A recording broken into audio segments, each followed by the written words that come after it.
اللهم انفع الفاتحة.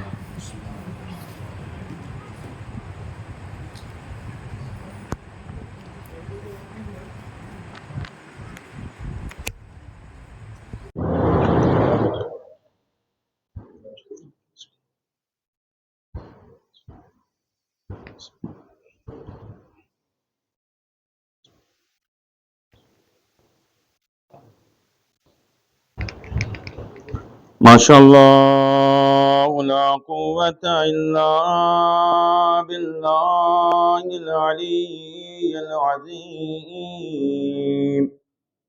أعوذ بالله من الشيطان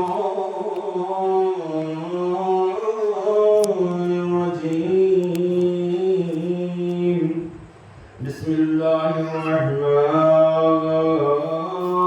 الرحيم.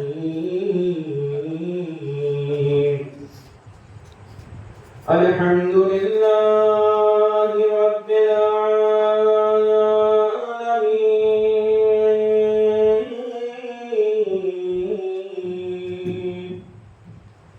والجنة للموحدين، والنار للعاصين.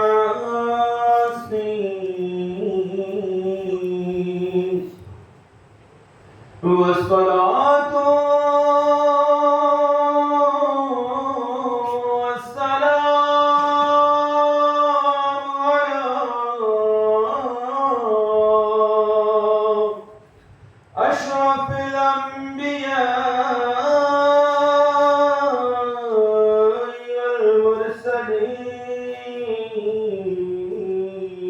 والمرسلين، وخاتم النبيين، ومولانا مولى الثقلين، جد الحسن والحسين أبي القاسم محمد،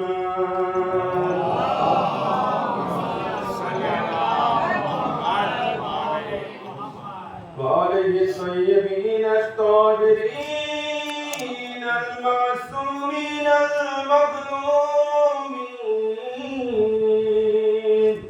ولعنة الله على أعدائهم أجمعين، من الآن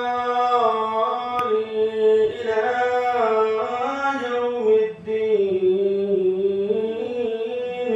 أما بعد، بسم الله الرحمن الرحيم. رب اشرح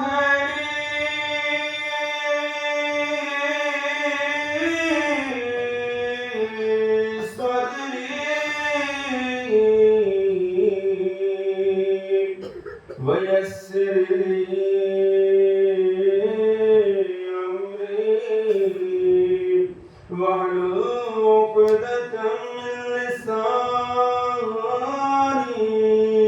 يفقهوا قولي.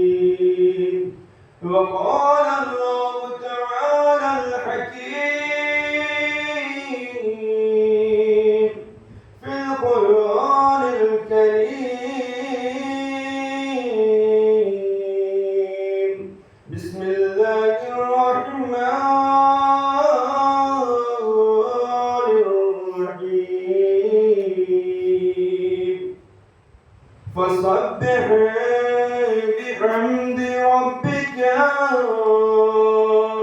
وكن من الساجدين. صلوات پڑھ محمد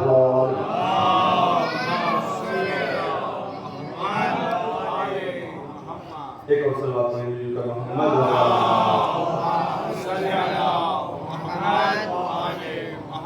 برائے السلام دی امام العصر ارواحنا له الفداء مل کر صلوات پڑھیں محمد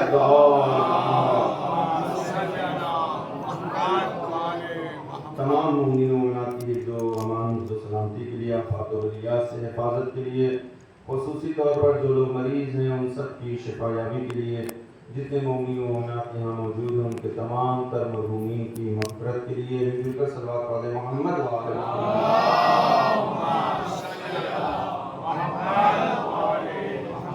ارباب دانش معزز سامعین کرام اہل علم حضرات، مجلس بعنوان شہادت سید الساجدین امام زین العابدین حضرت علی بن حسین علیہ السلام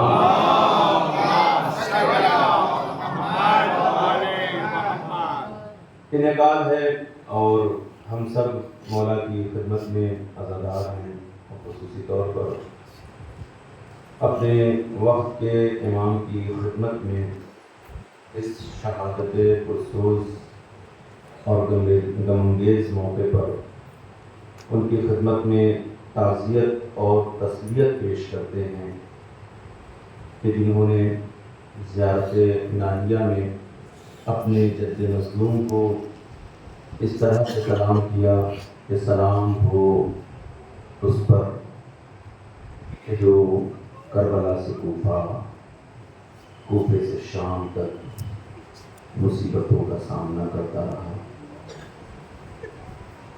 یقیناً یہ مجلس اور یہ فرش عزا اس عنوان سے بھی تھوڑا الگ ہے کہ یہ اس مظلوم امام کا تذکرہ ہے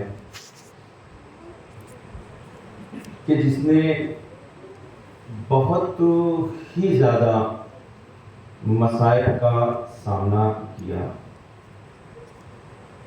دنیا میں گریہ کرنے والوں کی تعداد اگر دیکھیں تو گریہ کرنے والوں کی تعداد سب سے زیادہ جس نے گریہ کیا، روایتوں میں ملتا ہے کہ سب سے زیادہ جناب آدم نے زمین پر آنے کے بعد گریہ کیا، اور جناب آدم علیہ السلام کے بعد دوسرا نام جو سب سے زیادہ آتا ہے وہ جناب نوح علیہ السلام کا آتا ہے۔ نوح کا معنی ہوتا ہے، اس کا میننگ کیا ہے؟ نوحہ کرنا، بوکا کرنا، گریہ کرنا۔ جناب نوح نے بہت 950 سال تبلیغ، 950 سال، یعنی کچھ ہوتا ہے یہ نہیں کہ 50 سال 60 سال، 950 برس تک تبلیغ کیا انہوں نے۔ اب آپ ان کی ایج کا اندازہ لگائیں، ان کی عمر کا اندازہ لگائیں، کتنا گریہ کیا ہو۔ یعنی اگر ہماری 10 نسلیں بھی اگر گریہ کریں تو جناب نوح کے گریہ کے برابر نہیں ہو سکتی۔ یہ دوسری شخصیت ہے تاریخ میں اور روایتوں میں۔ اس کے بعد جو گریہ کرنے والوں کا یہ فہرست جو روایت ائمہ معصومین نے بیان کی ہے، چھٹے امام جعفر صادق علیہ السلام،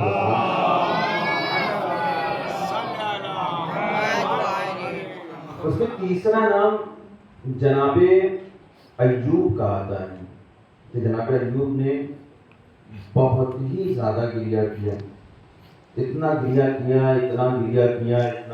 کیا کہ آپ کی آنکھیں سفید ہو گئی اور آنکھوں کی بینائی چلی گئی، اتنا زیادہ آپ نے گریہ کیا۔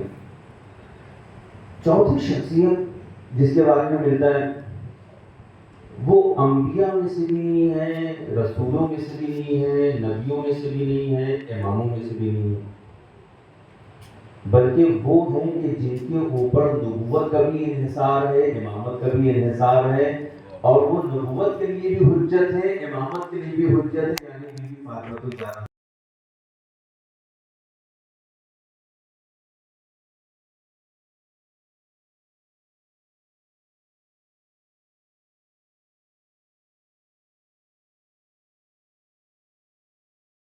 ہم حجت الہی ہے تمام مخلوق پر. وفاطمۃ حجت علینا، اور ہم اماموں پر اگر کوئی حجت الہی ہے، اللہ کی حجت ہے، تو وہ جناب فاطمہ زہرا ہے.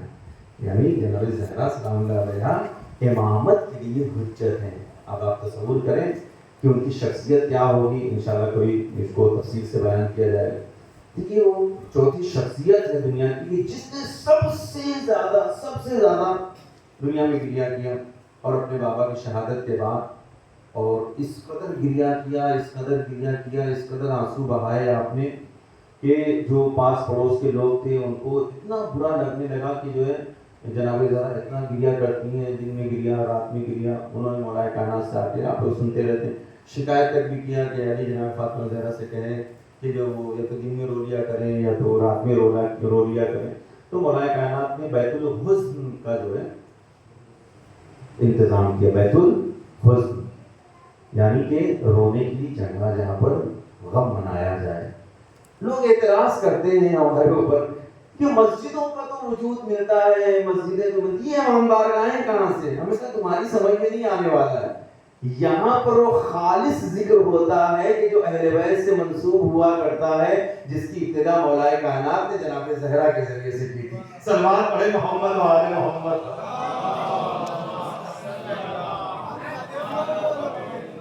تمام گریہ کرنے والوں میں سب سے بڑی شخصیت اگر ہے، امام نے فرمایا کہ ان چاروں شخصیت میں بھی اچھا جناب ایوب پر گریہ کتنا مشہور. جناب نوح 950 سال کی ایج ان کی جو ہے ان سے زیادہ کسی کی گریہ. ان تمام لوگوں میں بھی سب سے زیادہ اگر کسی کا گریہ ہے تو وہ بیوی جناب سیدہ سلام ہے. آپ ایج کا اندازہ لگائیں اور اس کے بعد کیلکولیٹ کریں آپ اور سوچیں کہ کتنا غم رہا ہو اہل بیت کی پوری لائف جو ہے نا. اہل بیت علیہ السلام کی پوری زندگی، پوری لائف آپ کی جو ہے غم و اندوہ سے بھری ہوئی. اور یقیناً یہ میں ایک آرٹیکل پڑھ رہا تھا فرانس کے کسی جو شخص نے اس آرٹیکل کو لکھا تھا. اس کا یہ کہنا تھا کہ میں یہ حیران تھا کہ آخر انسان کے بال جو ہوتے ہیں، بال سفید ہو جانا، ہمارے روایتوں میں نا کہ جو جناب فاطمہ زہرا سلام اللہ علیہ کے بال سفید ہو گئے.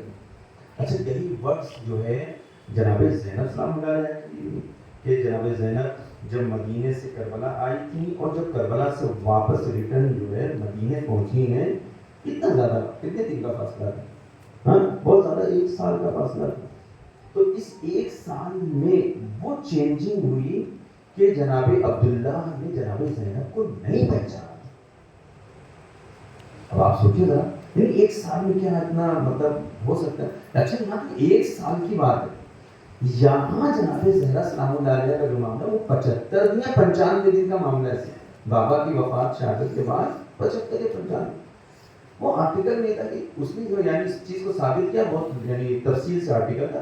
اس نے یہ ثابت کیا کہ ہاں یہ پاسبل نہیں ہے، پاسبل ہے، یہ پاسبل ہے کہ انسان کے اوپر بہت زیادہ اگر دماغی اٹیک ہوتا ہے، بہت زیادہ اس کے اوپر غم و اندوہ ہوتا ہے، تو جو باڈی سسٹم جو انسان کا ہے اس کے تحت یہ تقاضا ہوتا ہے کہ اس کے پورے بدن کے بال، اس کے سر کے بال پورے سفید ہو جائیں اور وہ لاغر ہو جائے اس قدر کہ اس کو اگر جوان بھی ہے تو اس کو عصا اٹھانے کی ضرورت پڑے.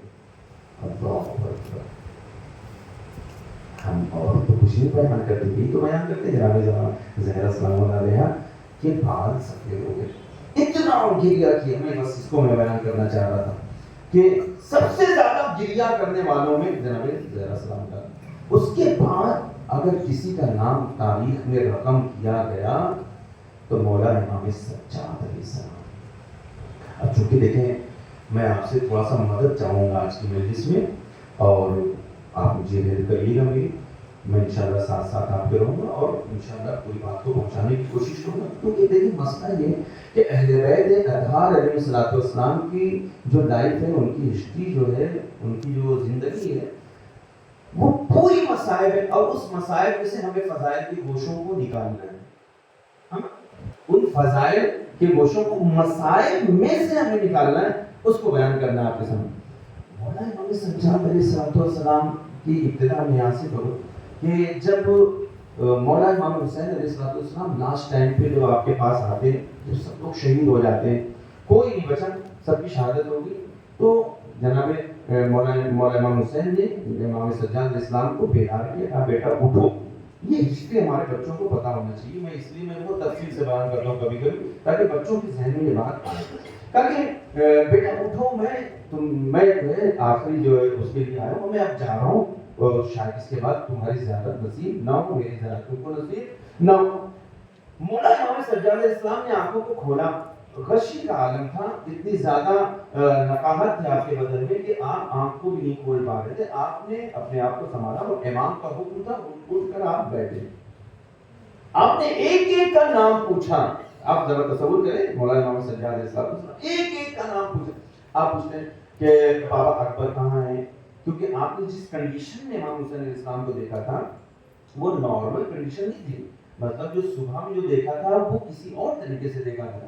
آپ کے لباس میں کوئی نشان نہیں تھا، کوئی داغ نہیں تھا، کہیں سے خون کا دھبا نہیں تھا، کہیں سے کوئی زخم نہیں تھا. ہاں، اس کو آپ مارک کریں، اس چیز کو دیکھیں، سوچیں آپ. کیونکہ امام سجاد علیہ السلام نے صبح میں جب مولا کو اپنے بابا کو دیکھا تھا تو اس طرح کی کوئی کنڈیشن نہیں تھی، نہ ہی آپ کے اوپر کوئی نشان تھے، نہ کوئی زخم تھے، کچھ نہیں تھا. ابھی جو دیکھنا ہے ظہر کے بعد، عصر سے پہلے کے وقت میں جب آپ نے دیکھا اس صورت میں، تو بالکل چہرہ بدلا ہوا ہے، چہرے پہ خون کا نشان ہے، کپڑے پہ جگہ جگہ خون کے دھبے پڑے ہوئے ہیں، جگہ جگہ زخم ہے بدن کی، وہ ساری چیزیں. بابا یہ صورتحال کیا ہو گئی، یہ کیسے ہو گئی، کیا اکبر نہیں؟ تو مولانا امام حسین علیہ السلام نے اب دیکھ انسان کو کس طریقے سے بات کرنا، کہا بیٹا نہیں، اکبر تو شہید ہو گیا. عباس نے کہا نہیں، عباس بھی شہید ہو گیا. تو مولانا امام حسین نے اس چیز کو جو ہے گیس کیا کہ جو ہے ابھی بیٹا میرا ایک ایک کا نام پوچھے گا اور اس کو زیادہ دکھ اور درد ہوگا. تو امام حسین نے جواب کیا دیا، آخری جواب کہ دو لوگوں کا نام پوچھا آپ نے، فوراً آپ نے کہا کہ بیٹا بس تم یہ سمجھ لو کہ مردوں میں تمہارے علاوہ میرے علاوہ کوئی نہیں بچا ہے. اب آپ اس کو دیکھیں، امام نے فرمایا یہیں سے یہ سمجھا دیا کہ بیٹا کوئی نہیں بچا ہے، سب شہید ہو گئے. اس کے بعد چوتھے امام نے کوئی دوسرا سوال نہیں کیا. اب اس کے بعد امام تھے، بیٹے تھے، اور آپ کے یعنی امامت کا عہدہ بھی آپ کو ملنے والا تھا. آپ نے جیسے سب پر جہاد واجب، آپ پر بھی جہاد واجب ہے.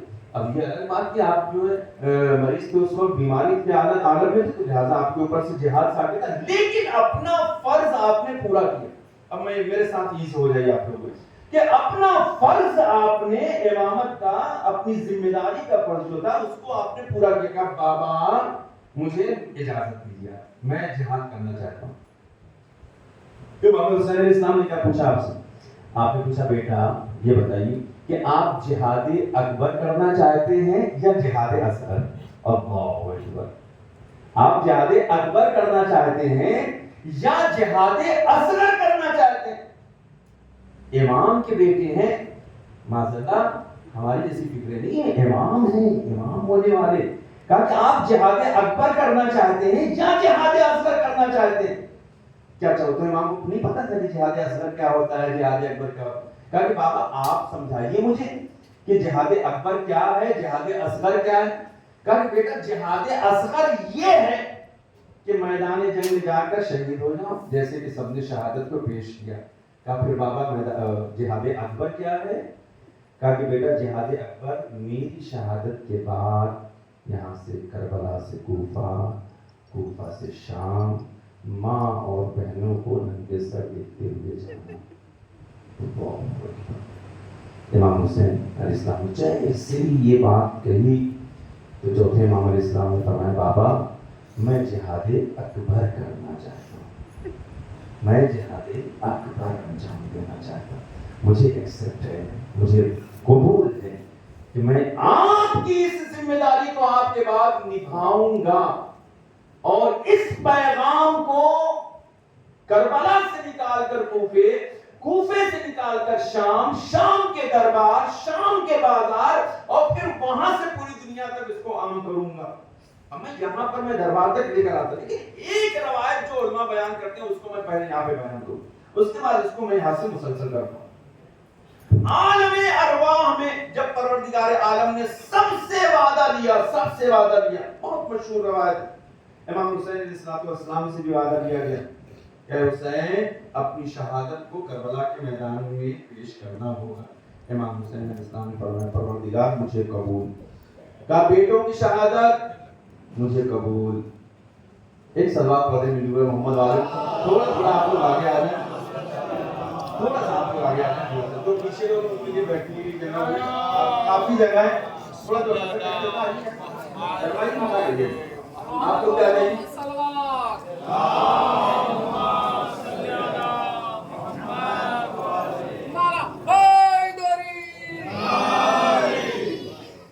ایک اور مل کر سلوات پڑھتے محمد والے.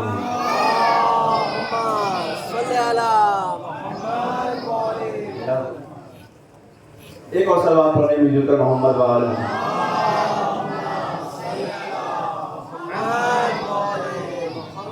اب اس روایت سے اس روایت کو منسلک کرتے ہوئے اس کو جوڑتے ہوئے کہ امام حسین اسلام سے یہ بات ہے کہ اچھا آپ کی شہادت صرف نہیں ہے، آپ کی شہادت کے ساتھ ساتھ آپ کے بیٹوں کی بھی شہادت ہے. اسے قبول کہا کہ ہاں وہ بھی مجھے قبول ہے. جوان علی اکبر کی شہادت میں پوری ڈیٹیل میں آپ لوگ برابر سنتے رہتے. جناب علی اکبر کی شہادت قبول ہے مجھے، جناب عباس کی سب کی شہادت کو قبول. اچھا یہ جہاں تک اپنے نفس تک معاملہ تھا، اپنے وجود تک معاملہ تھا، امام حسین اسلام نے اس کو قبول کی. اور اس کے بعد کیا ہوا؟ صرف مرحلہ شہادت تک مناسب نہیں ہے، یہاں تک نہیں رکھتا مرحلہ اس کے آگے. حسین کیا اس کے آگے ماں بہنوں کی ردائی ملبے عام میں ٹھہرایا جانا، یہ بھی آپ کو قبول ہے. امام حسین علیہ السلام اور یہاں پہ ذاکرین اور علماء بیان کرتے ہیں امام حسین علیہ السلام کا سر جھکا ہوا اور خاموش. پیچھے سے ایک نحیف سی آواز اٹھی کہ بابا آپ وعدہ لے لیجئے، میں اس ذمہ داری کو نبھانے کے لیے تیار ہوں. میں بہت دن تک اس حدیث کے سلسلے میں نہیں پڑھتا تھا اس حدیث کو کہ آخر مطلب کس طریقے سے ہو سکتا ہے کہ امام حسین علیہ السلام خاموش رہے اور چوتھے امام علیہ السلام نے اس چیز کو ایکسپٹ کیا کہ بابا آپ وعدہ لیجئے، میں تیار ہوں تمام چیزوں.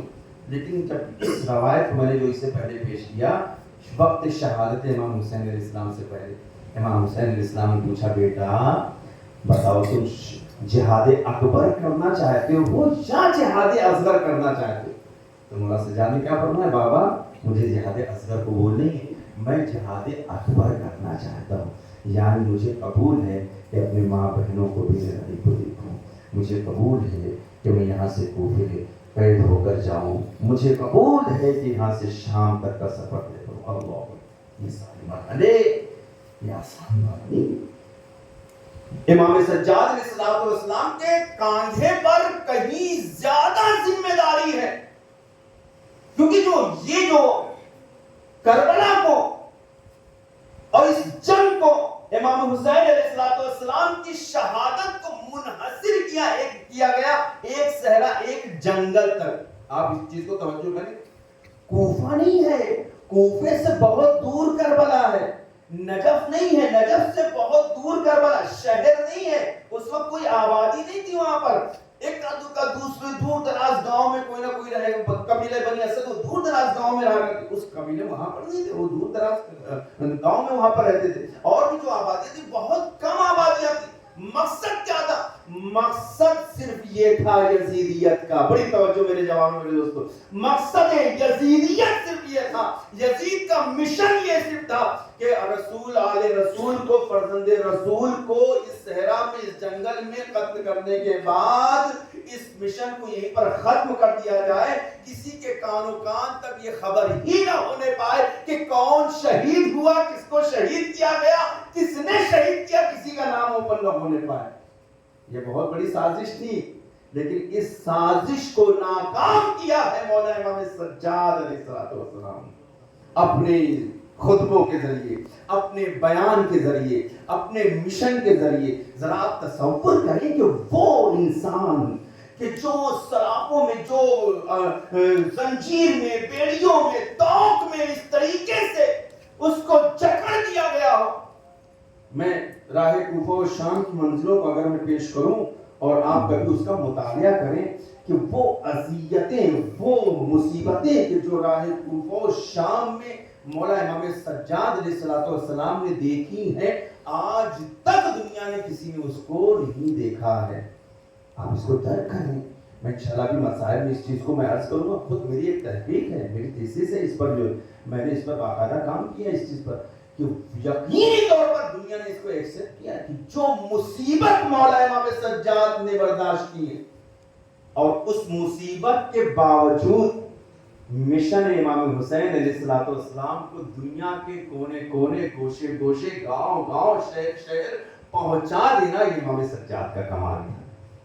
آج آپ کے لبوں پر، ہماری زبان پر جو لفظ یا حسین نظر آ رہا ہے، یہ اسی امام کا، انہی کی دین، انہی کا کرم. ایک بہن اور ایک بیٹا، یہ اگر دو شخصیتیں نہ ہوتی تو کربلا کا مشن کربلا میں ہی دفن ہو کر رہ جاتا، کوئی نام لینے والا موجود نہ رہتا. سلاخوں کے پیچھے، زنجیروں کی آہنوں میں، تو سلاسل، ان تمام مصیبتوں کے باوجود مولا امام سجاد علیہ السلام جب کوفے سے شام پہنچ رہے ہیں، اور شام کے راستوں کو اس طریقے سے سجایا گیا ہے. سجایا کس طریقے سے گیا ہے؟ یہ نہیں کہ بہت زیادہ کمکمے لگائے ہوئے، پورے راستے میں روایتوں میں ملتا ہے کہ راستوں میں کنارے کے جو راستہ ہوتا ہے، جو راستے میں انسان جب چلتا ہے تو چلنے سے اس کی راستہ صاف ہو جایا کرتا. آپ نے پگڈنڈیاں دیکھی، بہت جو چھوٹا راستہ ہوتا ہے اس کو پگڈنڈی کہا جاتا ہے. انسان کے چلنے سے، قدم چلنے سے انسان کی جو راستہ بن جاتا ہے، وہ راستہ بھی صاف ہوا کرتا ہے. ایک کا دو کا کہیں کوئی کانٹا یا کوئی پریشانی ہوتی. لیکن روایت میں کیا ملتے ہیں کہ مسلسل کوفے سے شام کے راستے میں اہل حرم کے لیے چلنا دشوار تھا، کیونکہ راستے میں اتنے کانٹے بچھے نہیں تھے، بچھائے گئے تھے. آپ تصور کریں، میں نے پہلے کہا کہ آج کی مجلس بالکل الگ ہے، میں انہی مسائل کے گوشوں سے فضائل ہوں. یہ کمال اہل بیت اطہار علیہ السلام. اچھا چھوڑیے شخصیت امام سجاد علیہ السلام، آپ امام وقت ہیں. جناب زینب کی شخصیت، آپ امام کی بہن ہیں، امام کی پھوپھی ہیں. لیکن جناب سکینہ، چھوٹے چھوٹے بچے تو اہل حرم میں تھے، کبھی اف تک زبان پر نہیں آتا. ہاں راستے میں کہیں قافلہ رکتا ہے تو یہ ننھی بچی اپنے بھیا کے پاس آ کر، اچھی یہ بھی اچھی مرحلہ ہے کہ بڑے بچوں کو دلاسا دیتے ہیں، لیکن بچی نے حس کیا کہ اتنی مصیبت میں میرا بھیا ہے. بچی اپنے بھائی کی زلفوں میں ہاتھ ڈال کے کہتی تھی، بھیا تیری بہن زندہ ہے. اللہ حوصلہ، بچی 3.5 برس کی بچی. اچھا جب ظالم یہ دیکھتا تھا، کیوں جناب آپ ایک کوشچن آپ کے ذہن میں آیا کہ کربلا سے لے کے کوفہ، کوفے سے لے کے شام تک، اور شام کے دربار، شام کے بازار، شام کے زندان تک، سب سے زیادہ اگر کسی کو تازیانے مارے گئے، تماچے مارے گئے ہیں تو وہ 3.5 برس کی ننھی سے. کیوں؟ کیونکہ وہ بچی وہ کردار ادا کر رہی تھی، وہ کیریکٹر اپنا ادا کر رہی تھی، وہ جذبہ دے رہی تھی امامت کو پڑھ پڑھ کر، کہ دنیا دم تھی دیکھ دیکھ کر. حکومت وقت دل ملائی ہوئی تھی، اسے خوف تھا کہ بچی کو اگر یہ زندہ رہ گئی تو ہمارا انقلاب، ہمارا جو مشن ہے وہ فیل ہو جائے. یہی وجہ ہے. لیکن بچی کا صبر انشاءاللہ کسی موقع پر بیان کروں گا کہ جناب سکینہ کی شخصیت کس مقام و مرتبے پر ہے. اب آپ ذرا سوچیں، 3.5 برس کی بچی ہے جو اپنے بھیا کو حوصلہ دے رہی ہے. یہ جگر ہے جناب سکینہ. اور اس کے بعد یہ راستے سے گزرتے گزرتے گزرتے مشن کیا تھا؟ میں نے کسی موقع پر، شاید مجھے یاد تھا، یہیں سے میں نے مجلس میں آپ کو بیان کیا تھا، جو لوگ موجود رہے ہوں گے، جو لوگ موجود تھے تو ان کے لیے میں بیان کروں کہ دربار اور بازار شام، اس کے ڈسٹینس کو سمجھیں. کون کون گیا ہے زیارت کو؟ خدا سب کو زیارت پر لے کر جائیں انشاءاللہ. تمام لوگوں کو زیارت کربلا، زیارت شام، زیارت روضہ جناب زینب، جناب سکینہ، مولا کائنات اور ائمہ معصومین علیہ السلام نصیب ہو. اس لیے مل جل کر ایک صلوات پڑھیں محمد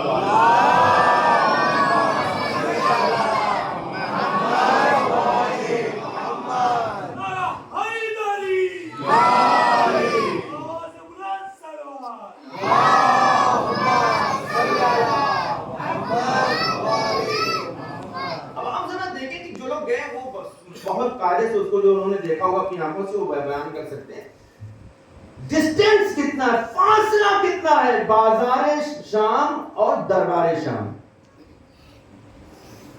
کتنا ڈسٹینس ہوگا؟ 10 کلومیٹر، 2 کلومیٹر، 5 کلومیٹر، آدھا کلومیٹر، کچھ نہیں بھائی، نارمل ہی ہے. 40 قدم، کتنا؟ 40 قدم. مطلب میں یہاں سے اٹھوں اور اس پردے کے اس بار تک جاؤں، شاید 40 قدموں سے، اس سے زیادہ تو نہیں ہوگا.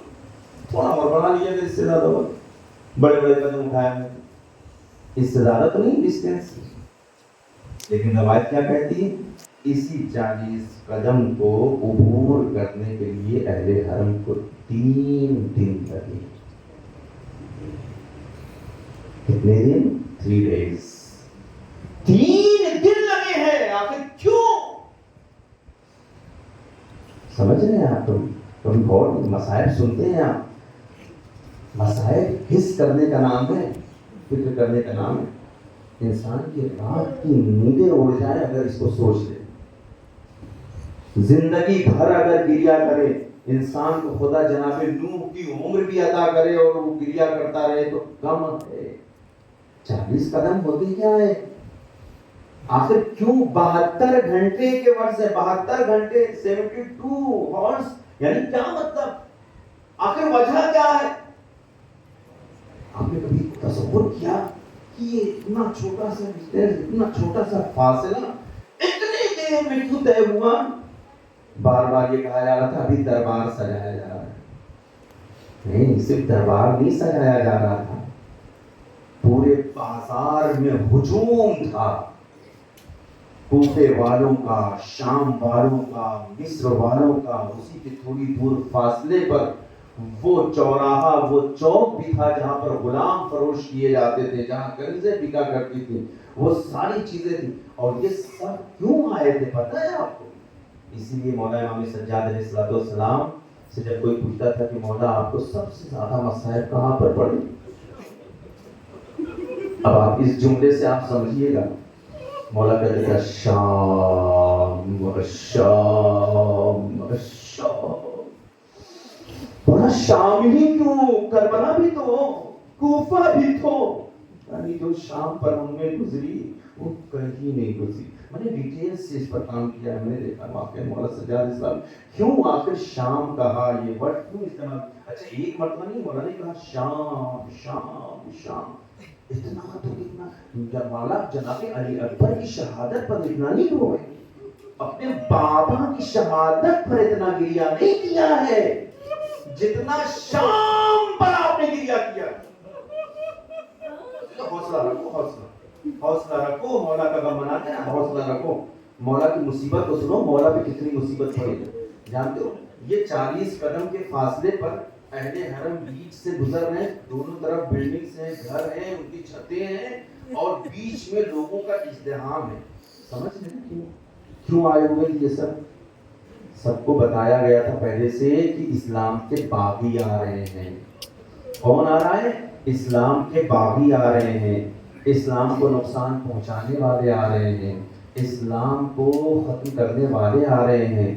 سب کو یہ بتایا گیا تھا کہ جنہوں نے بدر میں تمہارے بزرگوں کو مارا تھا نا وہ لوگ آ رہے ہیں، آؤ بدلہ لینا، آج آ جانا جو ہے فلاں فلاں تاریخ. جنہوں نے احد میں تمہارے بزرگوں کو مارا تھا نا وہ آ رہے ہیں. حنین میں جنہوں نے مارا تھا نا انہی کے پوتے آ رہے ہیں، انہی کے بیٹے آ رہے ہیں. چھوڑنا مت کسی کو. سب کو یہ باقاعدہ طور پر پلان تھا، لوگوں کو بتایا گیا تھا. اچھا کوئی خالی ہاتھ نہیں آیا تھا. میں خود نہیں پڑھ سکتا اب اس سے زیادہ. کوئی خالی ہاتھ نہیں آیا تھا، کوئی خالی ہاتھ نہیں آیا. کسی کے ہاتھ میں ڈنڈے تھے، لکڑیاں تھی، بھالے تھے، نیزے تھے، ہر کوئی نہ کوئی ہتھیار لیے ہوئے تھا. یہ 40 قدم کا فاصلہ 3 دن میں کیسے گزرا تھا آپ کو پتا، تصور کر سکتے ہیں؟ ہر ایک کی خواہش ہوتی تھی ایک مرتبہ میں اپنے بزرگوں کا بدلہ لے لوں، ایک مرتبہ تو نیزہ مار دوں. ہزاروں کی تعداد میں سچا لگے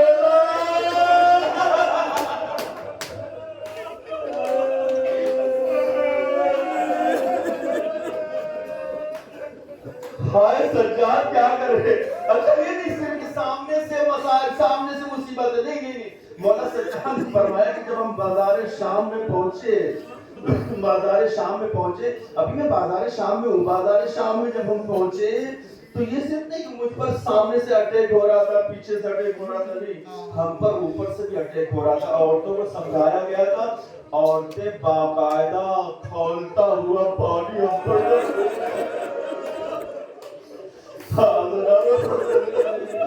عورتیں باقاعدہ کھولتا ہوا پانی ڈال رہی تھی، اور جن کے پاس فرصت تھی نا، 3 دن کا ٹائم تھا نا، تو آگ جلا کر انگار کا ماتم کرتے ہیں نا، صبح میں آگ روشن ہوتی ہے، رات میں تقریباً جا کر موقع ہوتا ہے آگ کا ماتم کرنے کے لیے۔ لوگ پوچھتے ہیں آپ آگ کا ماتم کیوں کرتے ہیں؟ ہم کہتے ہیں آگ کا ماتم ہم کرتے ہیں، آپ کو تکلیف کیوں ہوتی ہے؟ ذرا تصور کرو اس آگ کے شعلے کو جو مولا سجاد کے سر کے امامے پر آ کر گرا، سجاد کا ہاتھ ہتھیلیوں سے بنا ہوا، سجاد وجہ میں کہتے ہیں اس مصیبت کو میں یاد کرتا ہوں تو روح کانپ جاتی ہے، امامہ چلنے لگا۔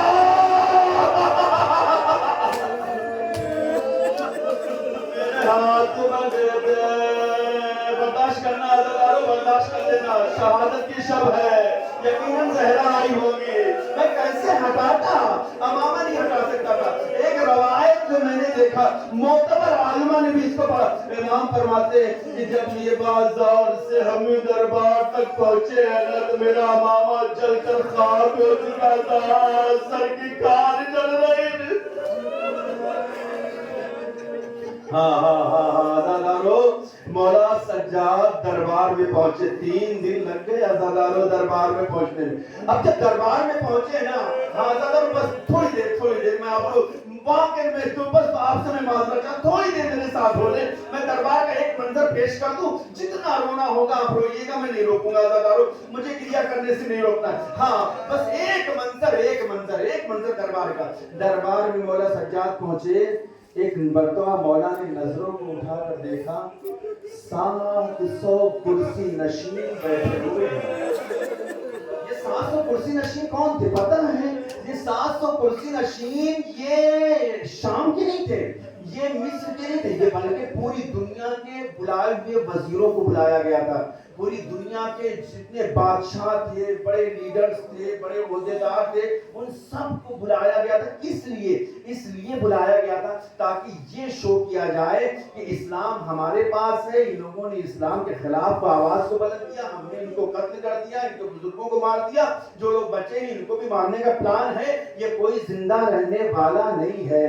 اللہ اکبر، اللہ، دربار غیر کا ہے، حکومت غیر کی ہے، پیسہ غیر کا ہے، دولت غیر کی ہے، سب غیروں کا ہے، یہاں کوئی اپنا نہیں ہے۔ ایسے موقع پر مولا سجاد کی کھنکھناتی ہوئی زنجیریں، ایک مرتبہ جب حاکم شام یزید لعنت اللہ علیہ یہ کہنا شروع کیا کہ ہم کو خدا نے فتح نصیب کی ہے، یہاں جناب زینب کا بھی خطبہ ہے لیکن مولا سجاد کی باتوں کو میں پیش کروں۔ مولا سجاد نے اپنے خطبے کو بیان کو پیش کیا، اے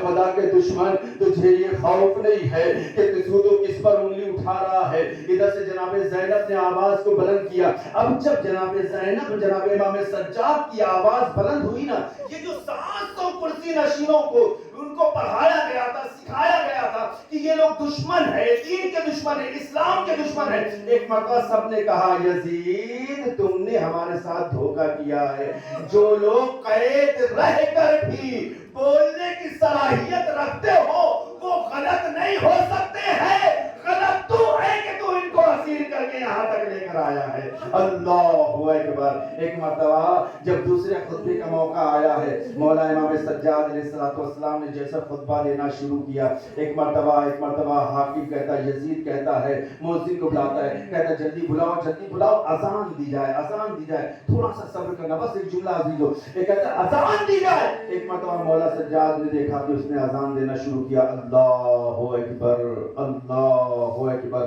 امام سجاد علیہ السلام نے کہا جل جلالہ ساری کبریائی اس کے لیے، اشہد ان محمد رسول اللہ، ایک مرتبہ اس نے رسول کی نبوت و رسالت کی گواہی دی۔ بس عزیزو، یہ جو اذان تھی یہ بے موقع اذان تھی کہ جو یزید نے اپنے دربار میں اپنے حوالی و موالیوں کے ذریعے سے کہلوایا تھا۔ یہی تو وجہ ہے کہ امام سجاد علیہ السلام نے اپنے بیان کے ذریعے، اپنے خطبے کے ذریعے سے بے وقت اذانوں اور بے وقت نمازوں کا وہی کلا کما کر دیا، وہیں پر اس کو ختم کر دیا، تاکہ رہتی دنیا تک جب بھی بے وقت اذانیں ہو تو اتنا سمجھ میں آئے یہ بے وقت اذانیں علی کی محبت میں نہیں ہے، علی کے بغض میں یہ اذانیں ہو رہی ہے۔ سلوات پڑھے محمد و آل محمد۔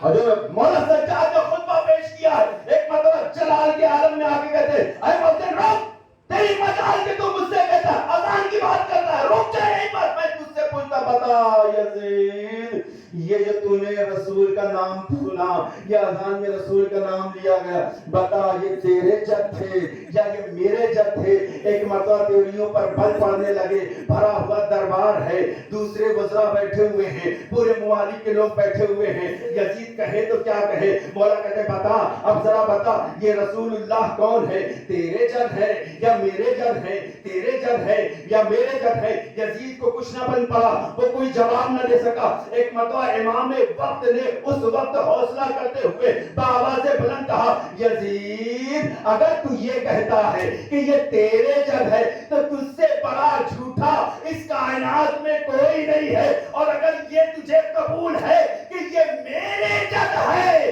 تو ذرا ان مجمع والوں کے سامنے بتا تو نے ہمارے جد کو شہید کیوں کیا؟ اللہ اکبر، اللہ اکبر۔ ہاں زادارو اسی مظلوم کا ماتم کرنے کے لیے بیٹھے ہیں نا۔ ہاں سجاد نے امامت کو بچایا، نبوت کو بچایا، توحید کو بچایا، بھرے دربار میں یزید کو ذلیل کیا، رسوا ہو گیا یزید۔ اور یہی وجہ لوگ کہتے ہیں کہ یزید نے چھوڑ دیا ہے، نہیں، یزید نے کبھی نہ چھوڑا۔ یزید کا پلان تھا اہل بیت اطہار کو قتل کرنے کا، امام سجاد کو اسی دربار میں قتل کرنے جا رہا تھا، اس نے حکم دیا کہ امام سجاد کو قتل کر دیا جائے، لیکن قربان جائیں ہماری جانیں اس بہن پر، اس عقیلہ بنی ہاشم زینب پر کہ جو ایک مرتبہ سامنے آ کر کھڑی ہو گئی، یزید تیری مجال، تو مجھے قتل کر کے میرے بیٹے کو قتل کرے گا؟ اگر قتل کرنا چاہتا ہے تو آپ پہلے مجھے قتل کر۔ بس جانتے ہو عزادارو، جیسے ہی جناب زینب نے کہا کہ مجھے قتل کر، ایک مرتبہ یزید نے حکم دیا کہ زینب بنت علی کو بھی قتل کر دیا جائے، یہی بھرے دربار میں قتل کیا جائے۔ ایک مرتبہ زینب نے جیسے ہی اپنے قتل کا حکم نامہ سنا، ایک مرتبہ نظروں کو اٹھا کر دیکھا، ایک ضعیف کنیز فضا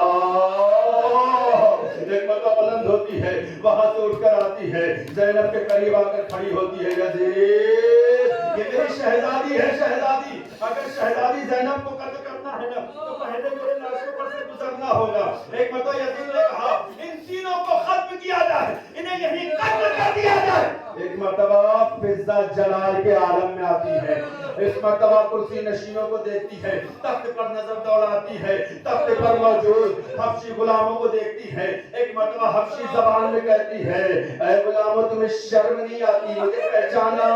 میں تمہاری ملکہ فضا ہوں، میں وہی فضا ہوں جو تم پر حکومت کر، تمہیں شرم نہیں آتی ہے؟ تمہاری غیرتیں کیا ہو گئی ہے؟ تمہاری نظروں کے سامنے تمہاری مالکہ کو قتل کیا جائے اور تم برداشت کر لو گے؟ آزادارو ایک مرتبہ تاریخ لکھتی ہے کہ ایک مرتبہ 700 شمشیریں پہنا ہو گئی، نیام سے شمشیریں نکل آئی، ایک مرتبہ یزید کی گردن پہ تلواریں رکھی ہوئی ہے، یزید اپنے قتل کا حکم واپس لے لے پہلا ہم یہ خون کی ندیاں بہا دیں گے۔ آزادارو سنو گے، ایک مرتبہ یزید نے جب دیکھا کہ یہ عجیب انقلاب آ رہا ہے، ایک عجیب انقلاب آ رہا ہے، یزید نے کہا نہیں قتل مت کرو، چھوڑ دو انہیں، کوئی قتل نہیں ہوگا۔ ایک مرتبہ زینب نے نجف طلب کیا، بابا زینب اتنی بڑی